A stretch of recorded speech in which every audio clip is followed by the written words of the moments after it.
Hi, everyone. You're watching WFN Green. I'm your host, Emmanuel Beliveau.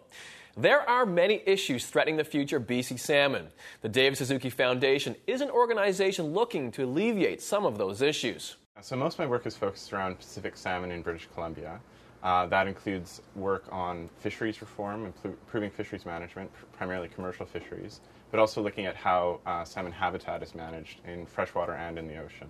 We're in an interesting time right now where not only are Pacific salmon abundances down kind of across the board, but separate stocks or runs of salmon are in decline across the province and across species. So you're basically in a situation where any fishery in BC is going to probably be encountering some sort of stock or run of concern. The challenge is that it's not just one impact that's affecting them. So we've had past fishing practice that has definitely contributed to their declines, and we're still working on improving fisheries management, so there's still some challenges there. Habitat loss is an ongoing problem, and when we're losing habitat, that can be a long-term permanent decline. It's very hard to recover habitat. The majority, if not all of that habitat loss is occurring as a result of resource extraction. So this would be timber harvesting and mining.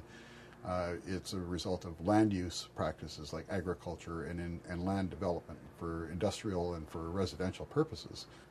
We do have laws in place. We have the Federal Fisheries Act, which is extremely powerful, probably one of the most powerful pieces of legislation in the world where it comes to environmental or habitat protection.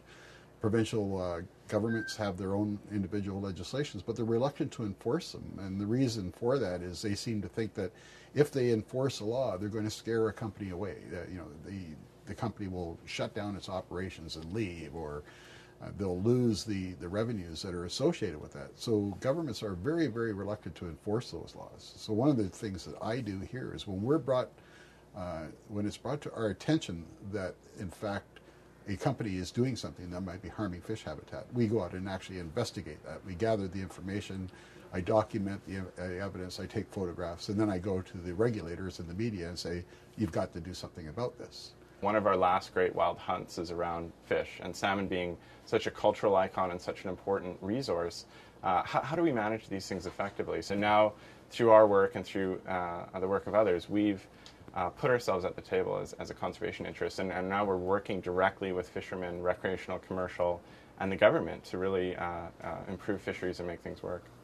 For more information on the foundation, you can check them out online at davidsuzuki.org or head to the WFN Green page at wfn.tv/green.